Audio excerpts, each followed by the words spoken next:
સરકાર હવે તો બસ કરો. હવે તો આરોગ્ય તંત્રનું ચીરહરણ થયું છે કુંભકર્ણની નિંદ્રામાંથી. ક્યારે જાગશે આ તંત્ર? નમસ્કાર, હું રવિ ઓઝા. આ સવાલ છે પીડિતોનો.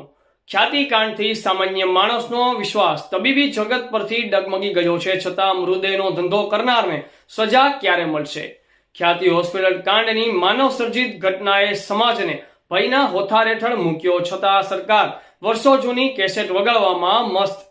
કોઈ પણ ચમરબંધીને છોડવામાં આવશે નહીં. આ કેસેટ સાંભળીને ગુજરાતની જનતા પણ થાકી ગઈ છે. સુરતનો તક્ષશિલા અગ્નિકાંડ, મોરબી બ્રિજ હોનારત, હરણી બોટકાંડ અને બાકી રહ્યું હતું તે હવે ખ્યાતિ હોસ્પિટલ કાંડ જેવી ઘટનાઓથી ગુજરાત આખું કાપી ઉઠ્યું, પણ સરકારના પેટનું પાણી પણ હલ્યું નથી. ઘટના બને એટલે ગૃહ વિભાગ કે જવાબદાર અધિકારીઓ એક જ કેસેટ વગાડે છે કે કોઈ ચમરબંધીને છોડવામાં આવશે નહીં. હદ તો ત્યારે થઈ જ્યારે વેલ ઓર્ગેનાઇઝ ક્રાઇમ સ્વરૂપે ખ્યાતિ હોસ્પિટલ કાંડ થયો. અમુક તબીબો અને કૌભાંડી સંચાલકોએ પૈસા ખાતર ગરીબોના હૃદય ચીરી નાખ્યા. ઘટના બને 10-10 દિવસ થયા હોવા છતાં આરોપીઓ ક્યાં છે તેની પોલીસને પણ ખબર નથી. ખ્યાતિ હોસ્પિટલમાં જે થયું તે માનવ સર્જિત હતું. પોતાના કૃત્યથી સામેવાળાનું મોત થશે અથવા ગંભીર શારીરિક ઈજાઓ થશે તેનો ખ્યાલ હોવા છતાં ખ્યાતિ હોસ્પિટલના સંચાલકો, તબીબો સાપરાધ મનુષ્યવધનો ગુનો આચર્યો.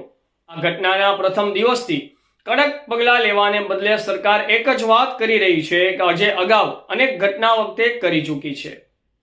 દરેક ગંભીર ઘટના બાદ સરકારની નાટ્યાત્મક કાર્યવાહી એક જેવી જ. ખ્યાતિ હોસ્પિટલ કાંડે તો બેદરકારીની તમામ હદ પાર કરી, છતાં સરકારનું સબ સલામત જેવી દેખાઈ રહ્યું છે.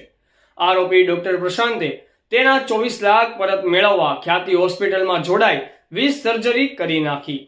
મોટી ઘટનામાં કાર્યવાહીના નામે ડીંડક થતા અને આરોપીઓ આરામથી ફરતા હોવાને કારણે લોકોમાં આક્રોશ ફેલાયેલો છે. અગ્નિકાંડ હોય કે હરણી બોટકાંડ, આજની તારીખમાં પણ લોકો સરકારને સણસણતો સવાલ કરી રહ્યા છે કે કેટલા દોષિતોને સજા કરવામાં આવી છે. નામ આપે, રાજ્ય સરકારે શું પગલાં લીધા તે જણાવે. આમ આવી ઘટનામાં ભૂલકાઓ ભૂંજાશે નહીં કે ડૂબશે નહીં તેની ખાતરી આપે. ફરી મળીશું આવતીકાલે ખ્યાતિ કાંડ ભાગ 2 માં. જય હિન્દ, વંદે માતરમ.